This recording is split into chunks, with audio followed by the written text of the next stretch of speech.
chamacos, ya es viernes y llega este momento que a todos nos hace florecer el alma y los sentidos, porque ya hemos vivido una semana bastante ruda, bastante tensa en todos los aspectos, ¿no? Muy bien. Entonces, mis chamacos, preguntémosle a Javier Aranda. ¿Qué estás leyendo, Javier Aranda? Hola. Hola. No te preocupes, Manuel. No te preocupes. No te preocupes, Manuel. No soy más helicópteros. ¿Qué estás leyendo? Estoy leyendo un libro que ha influido como pocos en toda la literatura. Se llama Apuntes o Memorias del Subsuelo, de Dostoyevsky. Es un libro del siglo XIX, tiene casi 150 años, ¿no? Y me asombra porque muchos de los planteamientos que Dostoyevsky plasmó entonces, primero a manera de un monólogo interno, un monólogo terrible porque dice, no soy nada, casi, tú seguramente te acuerdas del principio. Incluso, si quieres leer, las primeras líneas son terribles, es un hombre enfermo, ¿no? Déjame ver aquí. Epiléptico. En los apuntes. En los apuntes del subsuelo.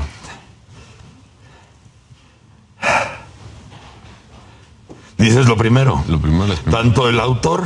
No. No, espérame. A ver, disculpen, acá está, uno. Soy un hombre enfermo. Soy un hombre despechado. Soy un hombre antipático. Creo que padezco del hígado. Sin embargo, no sé nada de mi dolencia, ni sé a ciencia cierta de qué padezco. No estoy en tratamiento y nunca lo he estado, aunque siento respeto por la medicina y los médicos. Por añadidura, soy sumamente supersticioso, al menos lo suficiente para respetar la medicina. Imagínate, que empiece así una novela es la locura. Es la contradicción desde el principio. Y es una introyección al ser interno que nos lleva a planteamientos realmente muy profundos. Y acota, después de lo de la medicina, porque dices, soy lo bastante culto para no ser supersticioso, pero soy supersticioso. No, realmente es un juego dialéctico a partir de todo lo que pensamos, de todo lo que queremos hacer y no hacemos. Hay un momento, por ejemplo, en que este personaje se siente humillado por el mundo porque él empieza a pensar el mundo. Es una crítica, digamos, al razonamiento hasta sus últimas consecuencias, porque si te pones a razonar todo te resulta absurdo, ¿no?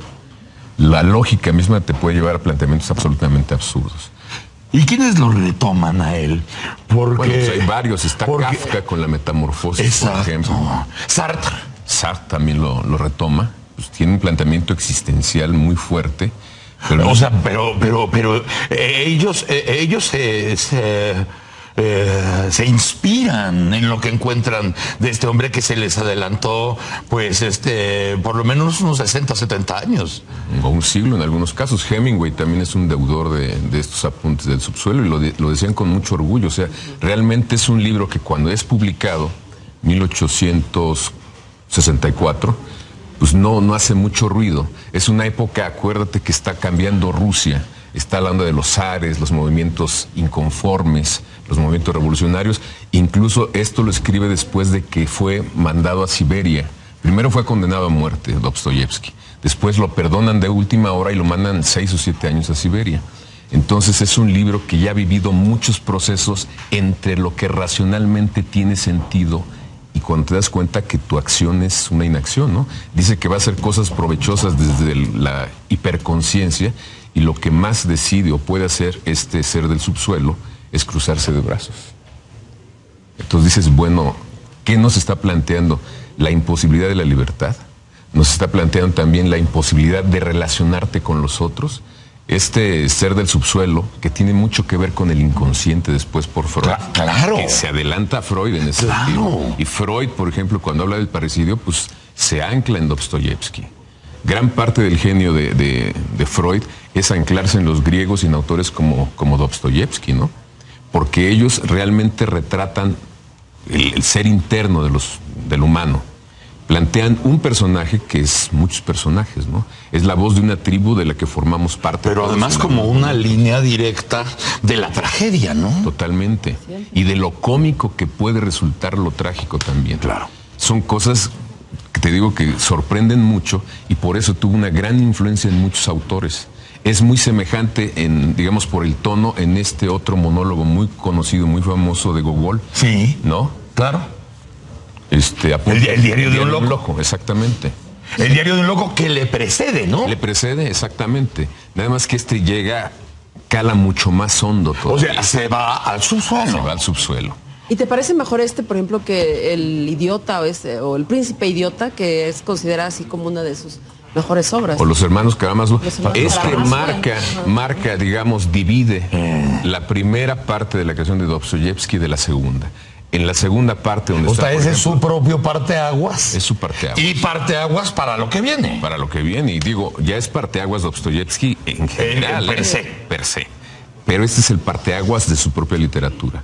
Los Hermanos Karamazov los escribe después y ahí está parte de la primera propuesta literaria de Dostoyevsky, pero está la profundidad, el meterte realmente al corazón y al cerebro y a los sentimientos de los personajes. Por la cuestión cronológica, estos apuntes del subsuelo podrían haber respondido al trabajo de Gogol. No, pero era una época en que respondían de esa manera. Ahora como que los escritores han perdido mucho eso, pero había un autor muy famoso que tenía que ver con las posibilidades del hombre, por eso te hablaba del clima revolucionario, de ganas de cambiar el mundo, en donde hay un libro muy importante que hacer, en donde se dan como soluciones a lo que está pasando, y en ese sentido sí es una respuesta a ese autor. Creo que es Chernyshevsky. Porque aquí con los apuntes del subsuelo, sí, estamos partiendo del entorno, pero siempre se llega finalmente a la persona. Sí, se llega a la persona. Y esto es lo que hace común e identifica a todas las épocas de las mismas preguntas que se hace un hombre a partir de su tristeza o de su dolencia o de su estar o no estar o de su ser o no ser. Sí, que eso te pasa en situaciones límites, ¿no? Todo lo que nos está pasando ahorita en México nos está llevando a situaciones límites. Seguramente, como dicen otros autores y estudiosos de Dostoyevsky, algunos personajes del subsuelo están deambulando entre nosotros o pueden formar parte de nosotros mismos. Claro. ¿No? Perderse o recuperarse ahí mismo. Te pierdes o te recuperas, claro. Javier, y la herencia, la gran tradición de la literatura, la música, el arte ruso, ¿deriva en este momento en qué? Porque Rusia como que detuvo un poco todo ese caudal inmenso de tantos siglos en la creación y en la creatividad. No sé si el momento histórico puede ser comparado con otro. No, es muy importante y qué bueno que lo traes a colación.